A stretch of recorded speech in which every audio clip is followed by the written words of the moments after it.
cubanita. Bom, tu falou que faz 10 anos que tu já tá no Brasil, né? 10 anos, graças a Deus. E, cara, como é que foi essa saída de lá? Foi dramática? Foi como? Foi igual a maioria das saídas das famílias em Cuba, né? Separação familiar.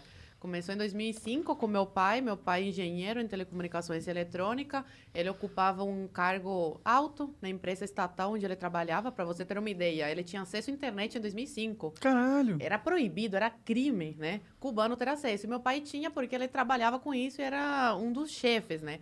Mas ao contrário do que todo mundo fala e acha, a gente não tinha uma vida de rico. Era uma vida menos miserável. Então, quando você ocupa um cargo como o que meu pai ocupava, você tem que entrar para o Partido Comunista de Cuba. E quando você entra, aí esquece, você nunca mais consegue se desligar e sair do país. E meu pai não queria isso. Aí foi quando... Ele tem família brasileira, meu pai, a ascendência dele é libanesa. E há muito tempo atrás, eles migraram. Uma parte foi para Cuba, o avô dele foi para Cuba. Outra parte para o Brasil, Venezuela. E aí, essa família brasileira, a prima dele fez uma carta oficial convidando meu pai para passar umas férias aqui no Brasil, 3 meses, que era o máximo que um cubano podia ficar fora de Cuba. E aí, depois de muito trabalho, porque não foi fácil ele conseguir a autorização para sair, ele veio para cá de visita e deixou minha mãe grávida da minha irmã do meio. E eu com 5 anos na época.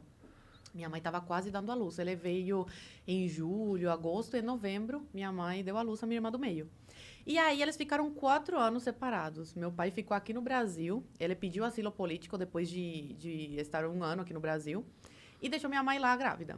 Aí, depois de quase 4 anos, ele consegue tirar minha mãe de Cuba. Como que vocês se mantiveram sem ele lá durante 4 anos? Minha mãe, meu tio, irmão dela, mandava coisas para ela vender no mercado negro, roupa, essas coisas. Que o governo, ele finge que não vê essas coisas, mas ele sabe o que acontece. E é bom para eles porque faz essa economia de Cuba girar de alguma forma. Como que funciona esse mercado negro? Isso é interessante. Eu imaginei que existiria alguma coisa, né? Porque... Pessoas que têm família fora recebem roupas, sapatos. E é tranquilo deles receberem? Recebem pelo correio? Como que eles fazem isso? Sim, porque aí fica uma comissão com o governo cubano. Entendi. Entendeu? Eles sempre ganham de alguma forma. Entendi. Eles recebem para a pessoa passar esse pacote para dentro da ilha, entendeu? Entendi. Mas Ou pessoas que trabalham sei lá, onde tem carne, essas coisas, em indústria, roubam e vendem no mercado negro também, entendeu? Entendi. Só que aí você não sabe a procedência, nada. Porque a gente não sabia de onde saía o frango que minha avó, meu avô compravam para manter a gente em Cuba. Cara, isso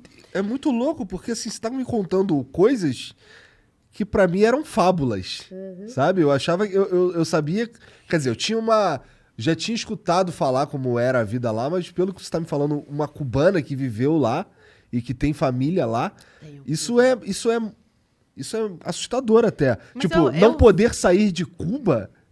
Eu falo isso, que se eu fosse brasileira e não fosse cubana, pra mim acreditar numa coisa dessas, porque parece uma coisa tão longe da realidade aqui do Brasil, né? Mas, infelizmente, é isso que os cubanos passam. Atualmente, o cubano pode sair da ilha, tá? Só que é muito difícil, tem que ter muito dinheiro e, geralmente, quem consegue é quem tem família fora, que aí consegue bancar essa saída. Agora tá mais liberada essa saída, não como antigamente, que era completamente... Por Entendi. exemplo, criança não podia sair de visita. Por isso que meu pai teve que separar toda a família. Aí, terminando essa história, meu pai ficou no Brasil depois de quase 4 anos. Consegue tirar minha mãe de Cuba. Eu e minha irmã ficamos com os nossos avós. Eu com 9 anos na época e minha irmã com 3. E aí minha mãe vem para o Brasil, vai direto para a Polícia Federal e pede asilo político, porque como eles são casados, meu pai e minha mãe, ela tinha direito a lei de refugiada também, igual meu pai. E aí minha mãe fica no Brasil, engravida nesse período, uma coisa de Deus, eu sou muito católica, acredito muito, e realmente foi uma coisa de Deus, porque meus pais estavam muito mal na época de dinheiro, assim, R$5 no bolso, por exemplo. E minha mãe fica sabendo que tá grávida. Aí foi um caos. Meu Deus do céu, como é que a gente vai sustentar mais uma boca, né? E ainda tem que mandar dinheiro para Cuba para nossas filhas lá conseguir, né, comer decentemente, né? Um franguinho, essas coisas. Mas aí acabou que foi uma coisa de Deus, porque ajudou na nossa saída.